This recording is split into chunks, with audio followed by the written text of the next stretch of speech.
News 8. We are following that continuing coverage on the mass shooting in San Jose, where 8 people were killed this morning at the Valley Transportation Authority rail yard. A shooter turned the gun on himself as well, and the news conference now underway. Governor Newsom is there. We want to listen in. This morning at 6:34 in the morning, Santa Clara County Communications received 911 phone calls of a shots fired call in the area of 101 West Younger Avenue, located in the city of San Jose, which is directly adjacent right next door to Sheriff's Office headquarters. Deputies responded and received information that there were multiple shots fired calls located from that building. During this time, this was during a shift change where deputies from the midnight shift and day shift were on at the same time, going through a transition into different shifts. Once we received that information, deputies and surrounding officers immediately responded to the location and addressed the threat in the situation. They did not wait. They immediately went into the scene and rendered first aid and rescued victims out of the building as fast as they can to figure out what was going on. I can tell you this was at a Valley Transportation Authority light rail yard, which is next door to Sheriff's Office headquarters. Immediately once we received information of shots fired called, we immediately activated the Santa Clara County Active Shooter Protocol, which activated multiple law enforcement agencies in the surrounding counties, as well as multiple fire department agencies to initiate and activate the Rescue Task Force, which is part of the Active Shooter Protocol, which we'll go into more detail. Multiple agencies showed up and assisted, from local agencies within Santa Clara County, state level from the Office of Emergency Services, Governor's Office, the California Highway Patrol, and multiple federal agencies from the Federal Bureau of Investigations, FBI, ATF, and Department of Homeland Security. I'll tell you right now, with the numbers, and it's still preliminary and it's subject to change, we have 8 victims that are pronounced deceased from today's incident from gunshot wounds. We also have 1 suspect who is deceased as well from this morning's incident. I can confirm with you that deputies did not exchange gunfire, and right now we're going to preliminary go with the assumption that it was a self-inflicted gunshot wound from the suspect, and deputies did not exchange gunfire. At this point, we have investigators on scene interviewing anybody that was on scene to see what exactly happened. And we have our CSI teams as well outside, along with conjunction with the Federal Bureau of Investigations assisting.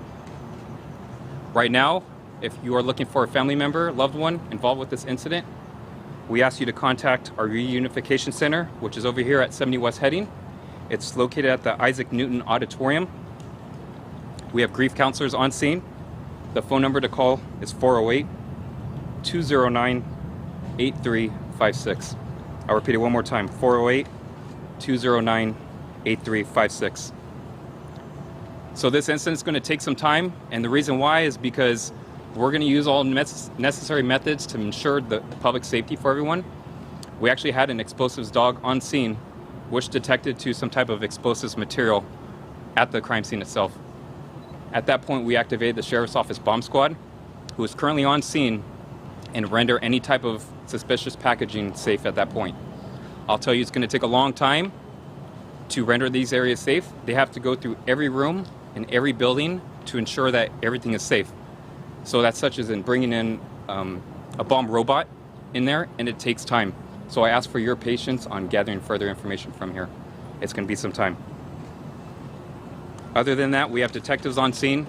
We're doing everything we can, but I'll tell you this, with the training that we've been doing with our active shooter protocol, this could have been a lot worse of a situation. This is a very unfortunate situation. But with the training and everything that we have with this protocol, this could have been a lot worse than what it was, unfortunately. So that being said, I'm going to pass it on to Sheriff Lori Smith, who's going to give you further information from there. What are the areas that you're covering with the bomb squad? The bomb squad is pretty much activated, and they're searching every crevice of the whole building to ensure that everything is safe. Okay. And that's where it's going to take some time.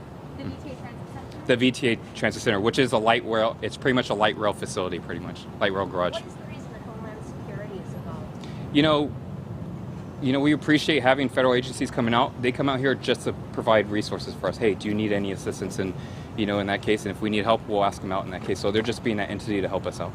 How So. many rooms will the robot have to go through? It depends how big this building is. I haven't been in the building myself, but it's going to take some time. So we ask you for that patience. Any indication on motive? Any indication on motive? We don't have that information right now. This is still preliminary. This is still ongoing. All the information I have is I can give out at this point, and we're still getting that as we get along. Were there any red Size flags? of the search area for explosive devices, and is there any indication that the people who were killed were specifically targeted, or was this someone, an employee showing up at work with a grudge and just spraying indiscriminately? So this is a big building. I can't get into the details how big this building is, but it's a pretty decent sized building. In regards with motive, I don't have that information. It's still preliminary, and I'm still trying to get that information at this point. Do we know if the shooting took place inside, outside, or either way? We don't. I don't know at this point if it's inside or outside. We have. Yeah, I'm going to pass it off to Sheriff Lori Smith, and then she's going to take over from here.